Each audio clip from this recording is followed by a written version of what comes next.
It hit me like one of those moments in a cartoon when the light bulb appears above a guy's head. That was the exact second I realized my youngest daughter was not mine. I was on the phone with a customer service guy, trying to figure out why I still had not gotten the results of a DNA test I had sent in as a Christmas surprise. 10 weeks had passed with no word.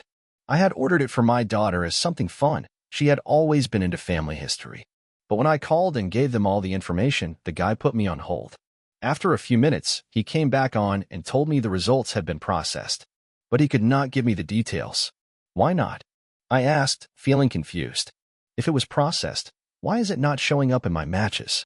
He hesitated for a second, then said, "Sir, there are several reasons someone might not show up in your DNA connections, but I cannot speak to this specific case due to privacy regulations." And that is when it hit me hard. The most obvious reason my daughter did not show up in my results was because she was not my biological daughter. I ended the call, hit the red button on my phone, and just sat there, stunned. A few minutes later, I was curled up on the couch in the den, trying to process what just happened, and I still had 15 minutes left on my lunch break. I picked up the phone and called her. She and I worked in the same time zone, and I knew she usually read during lunch. I figured I would not be interrupting anything. She answered on the first ring. Her voice was soft, a little shaky. "Hey, Dad. How are you?" I took a breath. "Sweetheart, I love you. You can trust me. I just got off the phone with the DNA company. They said your test was processed a couple weeks ago, but nothing is showing up." There was silence, then a breath on her end. "I know, Dad. We need to talk, but not now. Please call me tonight and make sure Mom is not around," she whispered. I said I would, then we hung up. Driving back to work felt like a dream, except the kind that makes your stomach churn. I could not get any work done. My head was spinning with questions, fears, mostly that the girl I had raised and loved as my own might not be mine by blood. I have always been someone who approaches life logically. As vice president of engineering at my company, I was trained to tackle problems head-on, even the messy ones. My old mentor, Thomas, had taught me to treat personal issues like technical ones, analyze, isolate, solve. Thanks to Thomas's guidance, I had helped grow a tiny outfit into one of the top firms in our field. Good pay, great coworkers, a corner office. And at home? A beautiful wife and 3 incredible children. Our kids were grown now, with families of their own. At first, the house felt too quiet, but Rachel and I got used to it. I thought the calm had even made our marriage stronger. But thinking back on recent weeks, a few strange moments stood out, especially a phone call Rachel got from our daughter, Ona, about 2 weeks ago. It was a Tuesday night. Rachel and I were watching television when her phone rang. She looked at the screen, said it was Ona, and answered. The call was short, mostly just Rachel saying yes, and I understand. When she hung up, I saw her eyes were wet. "Everything okay?" I asked. "Yeah. Ona's cat is sick," she said quickly, wiping her face and brushing it off. But something about her expression, it did not sit right with me. I had not told Rachel I had sent Ona that DNA test. It just seemed like a small thing at the time. Ona was the only one of our kids who cared about ancestry, and I thought she would appreciate it. I had been building out our family tree for years. I figured she would want to help. Clearly, I had misjudged the impact it would have. When I got home from work that evening, I made sure not to act any differently toward Rachel, though inside I was coming apart. I knew I had to take things step by step. Rachel and I met back in college. We were both students at the same university. Did not start dating until my senior year, but once we did, we never looked back. Married a year after graduation. I still believed it was the best decision I had made. Even now, at 54, Rachel still looked amazing. Fit, energetic, full of jokes. She always kept the house lively, and I used to think we were rock solid. Now I was not so sure. That night, around 8 o'clock, I told Rachel I needed to call my mentor about a work issue. I stepped out onto the porch swing with my phone and dialed Ona. She picked up right away. "Dad, I am sorry. I should have told you sooner. But Mom begged me to wait. She said she wanted to tell you herself," she whispered. "Hey, slow down," I said. "I am not upset with you. You are not to blame here. I love you. Nothing's changing between us." I could hear her trying to hold it together. "I love you, Dad. I do not need anyone else." I told her I had one question. "Do you have any matches in your DNA results? I promise, I'm not dragging you into this. I just need to know if you saw anything strange." She hesitated, then said, "Emma Swift. It says she's my half-sister." I blinked. Emma, Michael and Yana's daughter. Yeah, she said, barely audible. I thanked her and said hello to her husband for me before we hung up. But my mind was spiraling. If Emma was Ona's half-sister, that meant Rachel's old boss, Judge Michael Swift, was the biological father. Back when Rachel worked at the law firm, Michael had been a rising star. They had worked together for years. Rachel had been his assistant before he became a judge, before he moved to the Capitol.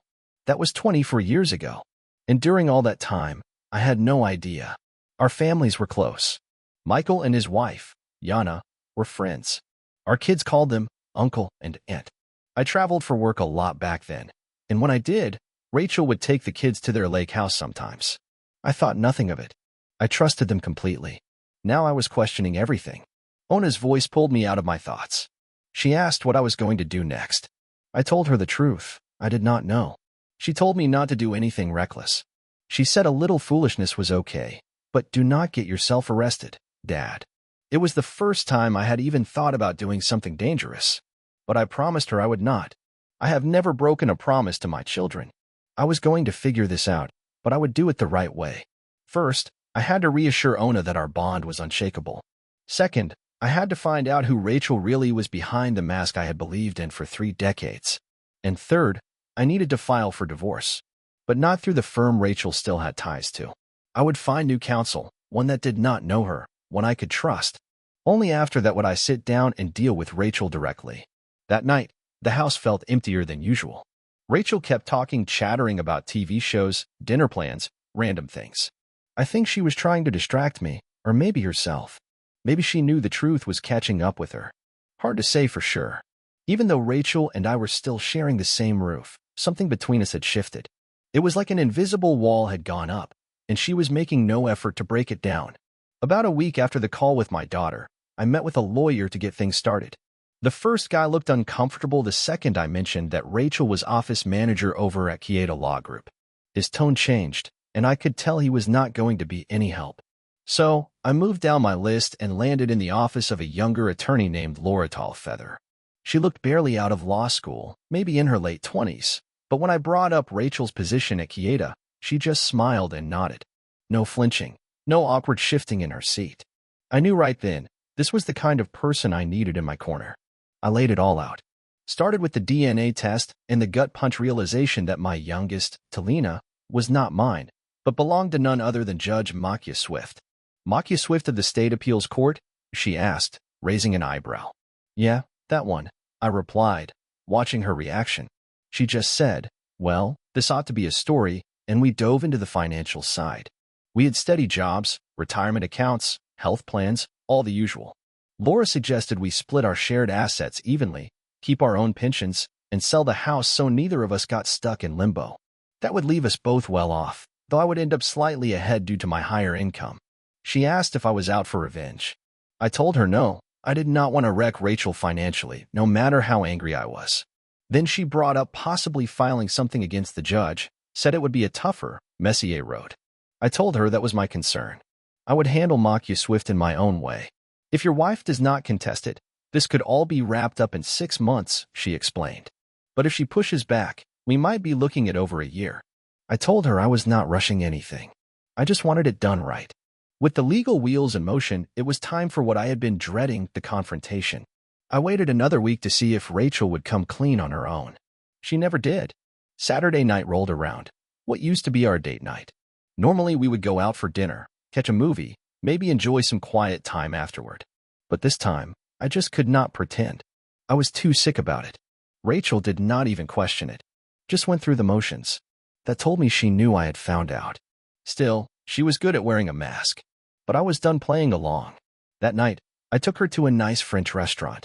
We ordered dessert, shared a bottle of wine. She smiled more than she had in weeks. On the way home, I helped her with her coat, guided her to the kitchen table, and pulled out a chair. Then I said it, we need to talk. She gave me a faint smile, trying to play it off. I poured myself a glass of Jack Daniels and offered her a drink. She declined. I set my glass on the table, looked her in the eye, and said, go ahead. The floor's yours. She said what I expected. It was a long time ago. Over 20 years. Can't we just chalk it up to a mistake and move on? At least she did not deny the DNA results. But her answer felt too easy, too neat. I asked her straight out, how long had it gone on? When did it start? Were our other kids, Toma and Mina, really mine? Rachel assured me they were. Said she got involved with Maki about a year after Mina was born, and it lasted 3 years. She said it ended when he decided to clean up his image and pursue a judgeship. After that, just a few awkward run-ins at the lake house with his wife Yana, who eventually found out too. I asked her why she had never told me the truth. She looked away and mumbled, because I knew if I did, you'd leave. She said she had loved me then, and still did. I asked her how it was possible to love me while she followed Makia's lead like a shadow, starting and stopping only when he did, like I was her backup plan. Her eyes fell to the floor. That told me everything. I asked about Talina. Did she even think about the consequences? She admitted she never truly knew who the father was until the DNA test confirmed it. She assumed since she and Maki shared similar features, brown hair, fair skin, that no one would suspect. Talina resembled her, and she figured that would be enough to keep the secret. You're blaming me for not noticing? I snapped. She said she and Makia discussed the chance that Talina might be his, but convinced themselves it was unlikely. Claimed they did not want to know. But deep down, he probably figured it out. They had not spoken since Talina's wedding 2 years ago. She told me Talina was still her daughter, regardless of blood. That she raised her, loved her, and nothing changed that. Then she warned me, if Makia reaches out, you better make it clear he is not to claim her. I told her I would be asking Toma and Mina to take tests too. I had to know. Rachel pleaded with me not to. You know they're yours, she begged.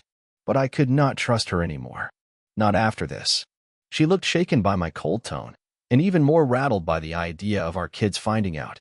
I could tell she was terrified they would see her differently. I asked her how it all started, how they got close. She explained it had been gradual. They worked long hours, grew close, shared inside jokes. She called him funny, smart, passionate. They were both married, but they claimed it was love. They met out of town, kept it away from both their homes.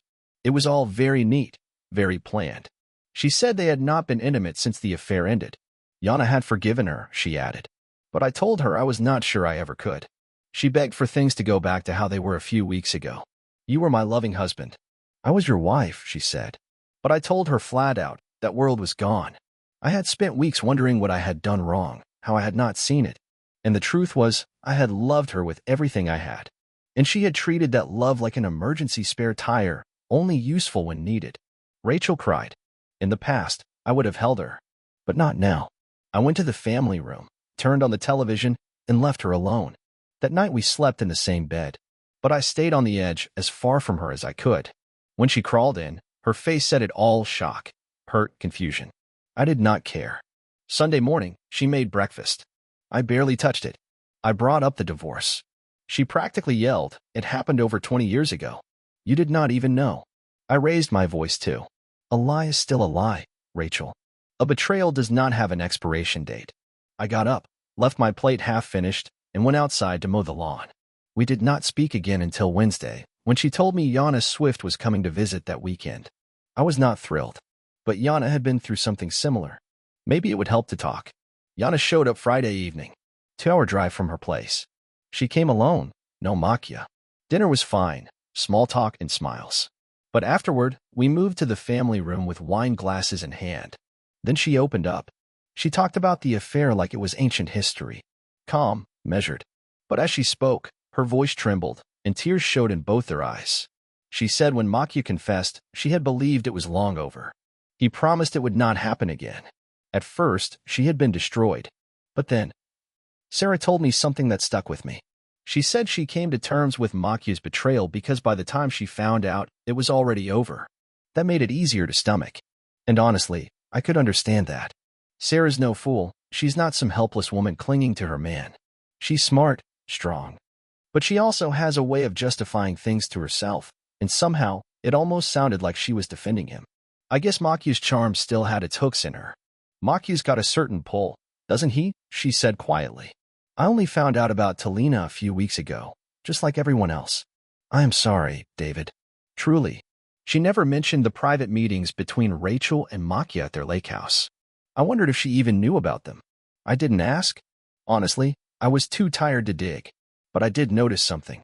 It almost felt like Sarah was still speaking on Makia's behalf, trying to explain his actions more than condemn them. He must be one hell of a lawyer because somehow, even with all the facts on the table, she still sounded like she had forgiven him. Unfortunately for Rachel, I'm not that forgiving. Sarah's approach was full of grace. Mine? Not so much. They'd had decades to make peace with it. I hadn't. I'd only just started climbing out of the wreckage. She told me something else too, that people should weigh whether their life would be better or worse without their spouse. She said for her, life would be worse without Makia. Thanks for being honest, Sarah, I told her. I appreciate that. But unlike you, I didn't find out because my spouse sat me down and told me the truth. I found out because of a DNA test. That's a whole different kind of pain. Rachel had known what she was doing all those years ago. She knew it would wreck me if I ever found out. So she figured the best thing to do was just keep me in the dark. That was her decision. And if not for that DNA test, I'd still be living a lie. Rachel didn't say a word during Sarah's whole story. Just sat there, quiet. But she kept sneaking glances at me when she thought I wouldn't notice. I leaned back on the couch, acted like I didn't see her. I figured she was waiting for some kind of emotional breakthrough, but that was not going to happen. When Sarah finally stopped talking, and both women looked at me for some kind of response, I stood up, walked to the kitchen, poured myself another glass of wine, and turned on the big screen TV. That was my way of saying, we're done for tonight. They got the message and moved into the living room. I could hear the low hum of their voices, but I did not care to listen. Later that night, I peeked into the living room, gave a quick good night, and went upstairs. The next day, Saturday morning, Sarah found me in the family room and asked to talk. I agreed, and we sat in the corner of the formal living room. She said she understood how hurt I was, but she thought I was making a huge mistake. She said love was more important than the past, that Rachel loved me, and that I loved her, and that should be enough. If I could forgive Makia, she said, surely you can forgive Rachel. But I looked her square in the eye and told her, Sarah, this isn't like your situation. You were told. I was lied to for decades. Rachel had chosen to hide the truth from me, not just back then, but every single day since. That wasn't just a mistake. It was a long, calculated decision. I can't trust someone like that, I said quietly, and then I got up and walked out. I passed Rachel in the hallway. She saw the look on my face and didn't say a word. That night, dinner was dead silent. They made small talk, but I barely said 3 words. After a quick, thanks, I put on my coat and headed to Malone's, my usual watering hole when I need to be alone. At Malone's, I took a booth instead of sitting at the bar. Shelley, the owner and practically my sister, came over and saw the look on my face. I told her the whole mess, Rachel's affair, the DNA results, everything. Shelley was furious. She asked me something that stuck.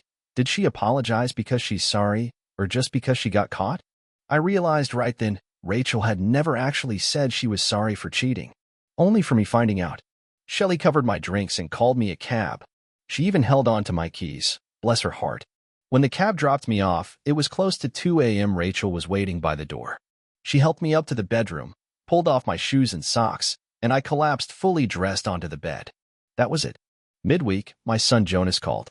Said he wanted to talk about everything going on. It was obvious Rachel had gotten to him. I could tell from his voice. He was trying to play peacemaker, but it felt like he was defending her more than hearing me out. I told him straight, cheating is one thing, but carrying it on for years? That's a choice. She knew what she was doing. I asked him how he'd feel if his wife cheated for years and only told him because of a test result. He kept pressing, saying maybe I was taking it too far. That is when I ended the call. I had no patience left for anyone who thought this could be fixed with a handshake and an apology. That evening, Rachel was making some fancy dinner. I told her I wasn't hungry. I poured a glass of whiskey, parked myself in front of the TV, and shut the world out. She came in asking what was wrong. I lost it. My wife cheats on me for years, has a child with another man, and now my own kids are taking her side. Call Mina and tell her not to call me tomorrow. If she does, I will hang up like I did with Jonas. Rachel just lowered her head. She looked like she wanted to speak, but knew better. I'm done, I said. I am filing for divorce. You cheated. You lied. You loved another man more than you ever loved me. I was your backup plan, and I am finally done being that. She started to cry, but I had no sympathy left. And you know what else? I added. You never once said you regretted the affair. Not once. That says it all. That night, I sat alone in the kitchen with my whiskey. The next morning, I called Laura and told her to draw up the divorce papers fast. She said they would be ready for me to review on Tuesday. Rachel would be served Friday night. I wanted to be there when it happened. Next, I made a call to Judge Makia Swift's office. Told his assistant I needed to speak with him privately. When Makia called me back, he sounded like a man who already knew what was coming. I told him I would be at his place next Saturday morning at 10 o'clock. He agreed. At dinner that night, Rachel said she had talked to Sarah. Apparently, Sarah had told her about my plan to visit Makia. Rachel asked if she could come with me. I told her no. This was not a conversation she needed to be part of. Makia was facing a possible Supreme Court nomination. Any public blow-up could tank that. You made me promise not to ruin his career, I reminded her. And I'm keeping that promise. But you are not coming. Before heading back to the office the next day, I stopped by Laura's again to sign the divorce papers. She looked me dead in the eye and asked, "You planning anything with the judge?" I raised an eyebrow. Why? She smiled, half joking, because I handle criminal defense too. Engineers may be calm on the surface, but when you break, it's never quiet. She handed me her card. Just in case. I slipped it in my wallet and walked out the door. The next 3 days flew by in a blur. We had a major project going on at the office, and throwing myself into it gave me something else to think about besides the mess at home. Even the old guy in accounting, who's never short on observations, mentioned how focused I seemed. I just nodded and said, "It helps knowing at least one thing's going right." Before heading out Friday evening, I pulled him aside and let him know Rachel would be served that night, and that I was paying Michael Swift a visit the next morning. I joked that if things went sideways, I might need bail money. He didn't laugh, just looked me dead in the eye and said, "If it comes to that, I've got you." We shook hands, and I went home. When I walked through the door, the smell of dinner hit me like a warm wave. Rachel had really leaned into cooking lately. I had to admit, she was good at it. But despite her efforts, the meals had felt hollow. Still, I thanked her out loud. No point in being rude. We were about to head to the family room for our usual awkward TV hour when the doorbell rang. Nearly 7 o'clock. I had a feeling it wasn't for me. I stayed seated. Rachel glanced at me and opened the door. There stood a young man in a pressed suit, holding a manila envelope. "Are you Rachel Walters?" he asked. She nodded. "You've been served." He handed over the envelope and walked away without another word. Rachel just froze. Shoulders dropped.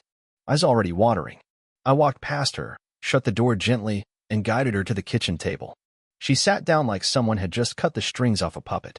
5 long minutes passed before she muttered, "You," and fled upstairs. I didn't follow her. That night, I slept in the guest room. Not that I got much sleep. Just stared at the ceiling, thinking how strange it was to have the woman I once believed was my soulmate under the same roof, knowing she had already left me in every way that mattered. Saturday morning, I got up quietly, showered, and got dressed without so much as checking if she was awake.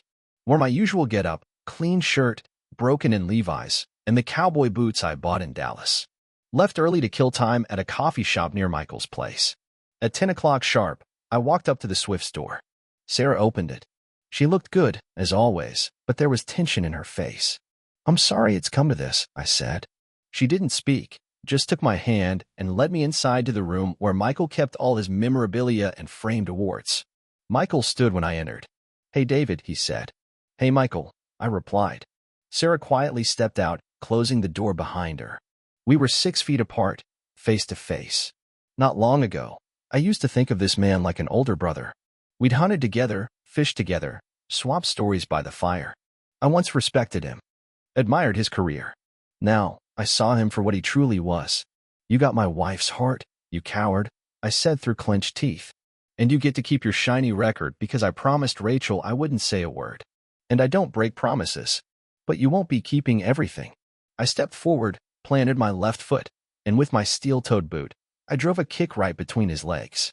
He held, buckled, collapsed to the floor, holding himself like a wounded animal. Sarah rushed in, horrified. She tried to help him, but the man was beyond help in that moment. I pulled out my phone and calmly said, "There's been an accident at Judge Michael Swift's house. We need an ambulance." As I turned to leave, Sarah grabbed my arm. I thought she might hit me or scream, but instead, she hugged me, whispered in my ear, "Thank you. We understand." I hugged her back, walked out, and drove home. Strangely, I felt lighter. Maybe it was the months of heartbreak finally giving way to something solid. Maybe it was closure. Whatever it was, for the first time in a long while, I felt like myself again. Back home, I went straight to the basement, grabbed 2 suitcases, and made for the bedroom. Rachel saw me and asked, "That's it?" "That's it," I said, stuffing clothes into the bags. 31 years, and you're just walking away? It's a shame, I said. You were so wrapped up in yourself, you couldn't see how you tricked me into giving you 24 years of love built on lies.